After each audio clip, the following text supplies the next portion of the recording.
اعوذ باللہ من الشیطان الرجیم، بسم اللہ الرحمن الرحیم۔ نولی فیکٹری کے معزز دوستو، السلام علیکم۔ ناظرین اکرام، بے شک اللہ تعالیٰ کی تخلیق کردہ یہ کائنات بہت خوبصورت ہے، اور اس پوری کائنات کی تخلیق کا ایک خاص مقصد ہے۔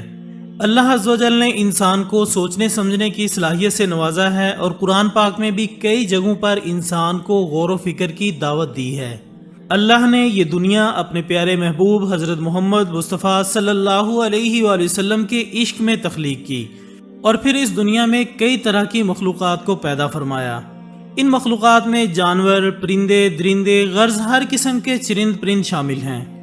اللہ تعالیٰ نے اس دنیا میں جتنے بھی جاندار پیدا کیے ہیں، ان کے پیدا ہونے کے پیچھے کوئی نہ کوئی حکمت ضرور چھپی ہوئی ہے، جن کے بارے میں نہ ہی کبھی انسان نے سوچا اور نہ ہی اس پر کوئی غور و فکر کیا۔ اگر غور کیا جائے تو اس دنیا میں ایسی کوئی بھی چیز پیدا نہیں ہوئی جس کا کوئی فائدہ نہ ہو۔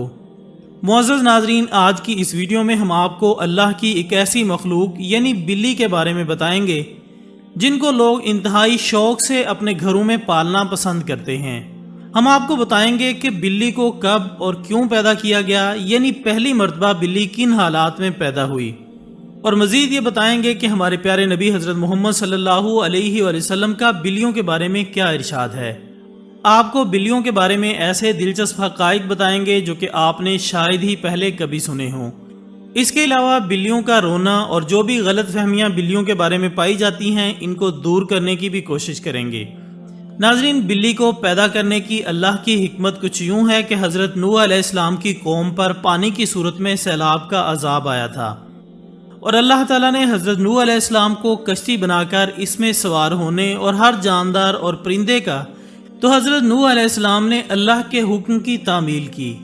کشتی جب پانی میں تھی، اس دوران کشتی میں چوہے پیدا ہو گئے تو انہوں نے کشتی کو کاٹنا شروع کر دیا، جس کی وجہ سے کشتی میں پانی داخل ہونے کا خدشہ پیدا ہوا۔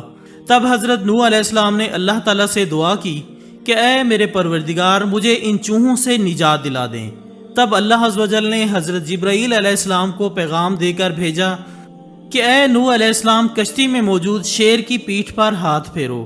جب حضرت نوح علیہ السلام نے شیر کی پیٹھ پر ہاتھ پھیرا تو شیر کے ناک سے زوردار چھینک آئی، اور اس کے دونوں نتنوں سے بلیوں کا ایک جوڑا نر اور مادہ کشتی میں گر پڑے، جنہوں نے کشتی میں موجود سارے چوہوں کا صفایا کر دیا۔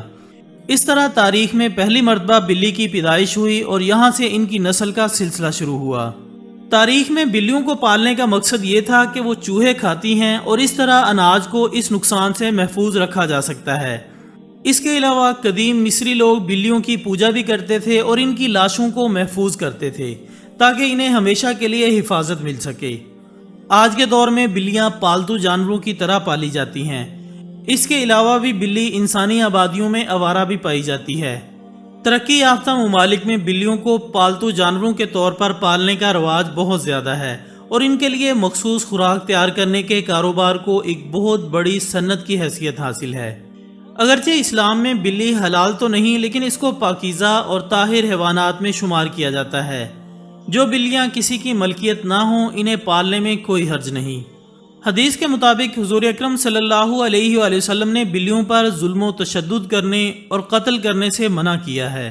حضرت عبداللہ بن عمر رضی اللہ تعالیٰ عنہ سے حدیث ثابت ہے کہ رسول اللہ صلی اللہ علیہ وآلہ وسلم نے فرمایا کہ ایک عورت کو بلی کی وجہ سے عذاب دیا گیا۔ اس عورت نے بلی کو باندھ رکھا تھا، یہاں تک کہ وہ بھوکی پیاسی مر گئی۔ وہ عورت نہ تو اسے کچھ کھانے پینے کو دیتی اور نہ ہی اسے چھوڑا کہ وہ زمین کے کیڑے مکوڑے کھا سکے، تو اس عورت کو بلی کی وجہ سے آگ میں داخل کیا گیا۔ اسی طرح ایک اور عورت کو اس لیے جہنم سے بچا لیا گیا کیونکہ اس نے ایک پیاسی بلی کو پانی پلایا تھا۔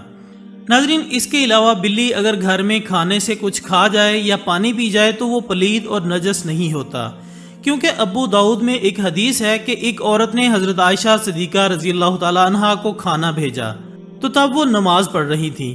انہوں نے مصلی پر بیٹھے ہی اشارہ کیا کہ وہ اس کھانے کو ادھر رکھ دے۔ اسی دوران ایک بلی آئی اور اس میں سے کچھ کھانا کھا گئی۔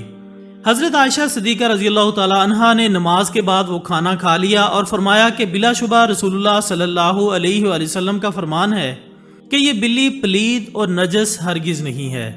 حضرت عائشہ صدیقہ رضی اللہ تعالیٰ عنہ بیان کرتی ہیں میں نے رسول اللہ صلی اللہ علیہ وآلہ وسلم کو بلی کے بچے ہوئے پانی سے وضو کرتے ہوئے بھی دیکھا ہے۔ علماء کرام کا کہنا ہے کہ گھر میں بلی پالنے میں کوئی حرج نہیں، کیونکہ بلی نہ ہی موذی جانور ہے اور نہ ہی نجس ہے، بلکہ ہر شخص کو معلوم ہے کہ اس میں کوئی نقصان نہیں، بلکہ بلی کو گھر میں رکھنا کافی حد تک فائدہ مند ہے۔ یہ گھر میں پیدا ہونے والے کیڑے مکوڑے اور چوہے وغیرہ کھا جاتی ہے اور مختلف بیماریوں سے ہمیں محفوظ رکھتی ہے۔ کچھ مذاہب میں بلی کو ناپاک سمجھا جاتا ہے تو کچھ مذاہب میں اسے حلال، جبکہ اسلام نے ایک طرف ان کا گوشت کھانے سے منع کیا اور دوسری طرف ان کے ساتھ پیار و محبت اور حسن و سلوک کی تلقین بھی کی۔ جیسے ایک صحابی کی کنیت ہی ابو ہریرہ یعنی بلیوں والا پڑ گئی تھی۔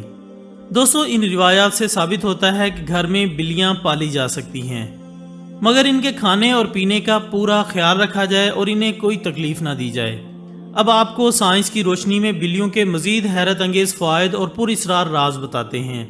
ایک تحقیق کے مطابق جو لوگ بلیاں پالتے ہیں ان میں دل کے امراض کا خطرہ کم ہو جاتا ہے، ان لوگوں میں تنہائی کا احساس اور اداسی کم ہو جاتی ہے۔ ماہرین کے مطابق بلی کے لمس میں اللہ نے ڈپریشن کے مرض کا علاج رکھا ہے۔ اس کے بالوں میں خاص قسم کے بیکٹیریاز پائے جاتے ہیں جو کہ انسانی جسم میں ڈپریشن کو کم کرنے میں مدد دیتے ہیں۔ ماہرین کے مطابق پالتو بلی کو اپنے ساتھ لپٹا کر بٹھایا اور سلایا جائے، یہ نہ صرف آپ کی بلی کو خوش کرے گا بلکہ آپ کو ڈپریشن سے بھی نجات دلائے گا۔ اب ہم آپ کو بلیوں کے بارے میں مزید کچھ معلومات بتاتے ہیں جو کہ ماہرین کے مختلف تجربات کے بعد سامنے آئیں۔ ویسے تو یہ معلومات سب کے لیے دلچسپ اور حیرت انگیز ہیں، لیکن جنہوں نے بلیاں پال رکھی ہیں ان کے لیے انتہائی فائدہ مند بھی ہیں۔ ماہرین کے مطابق بلیوں کی اوسط عمر 13 سے 17 سال ہوتی ہے، مگر اکثر بلیاں 20 سال کی عمر تک پہنچ جاتی ہیں۔ بلیوں کی مونچھوں کے متعلق ایک عام تاثر یہ پایا جاتا ہے کہ ان مونچھوں کے ذریعے بلیاں اپنا توازن برقرار رکھتی ہیں، تاہم ماہرین کا کہنا ہے کہ یہ تاثر سراسر غلط ہے۔ بلی کی مونچھوں کا اس کے جسمانی توازن کے ساتھ کوئی تعلق نہیں۔ ماہرین کا کہنا ہے کہ بلیوں کی مونچھیں دراصل ایک سینسر کا کام کرتی ہیں، یہ فاصلے، جگہ اور مختلف اشیاء کے سائز کا پتہ لگاتی ہیں اور بلی کو اس سے آگاہ کرتی ہیں۔ حتیٰ کہ اندھیرے میں بھی بلی اپنی مونچھوں کے ذریعے کسی بھی فاصلے یا کسی بھی چیز کے سائز کا پتہ چلا لیتی ہیں۔ ماہرین کے مطابق بلی کے مونچھوں کی مختلف حالتیں اس کے موڈز کے بارے میں بتاتی ہیں۔ اگر بلی کی مونچھیں پرسکون حالت میں نیچے کی طرف جھکی ہوئی ہوں تو اس کا مطلب ہے کہ بلی پرسکون حالت میں ہے اور آرام کر رہی ہے۔ تو دوستو، اب تو آپ بلیوں کی تخلیق، اسلام کا بلیوں کے پالنے کا نظریہ اور ان کے متعلق پائی جانے والی غلط فہمیوں کے بارے میں جان چکے ہوں گے۔ ہم امید کرتے ہیں کہ آپ کو یہ ویڈیو ضرور پسند آئی ہوگی۔ انشاءاللہ بہت جلد دوبارہ ملاقات ہوگی ایک اور ویڈیو کے ساتھ۔ تب تک اپنا دوستوں، رشتہ داروں اور گردنواں کے تمام لوگوں کا بہت خیال رکھیے گا۔ اللہ حافظ۔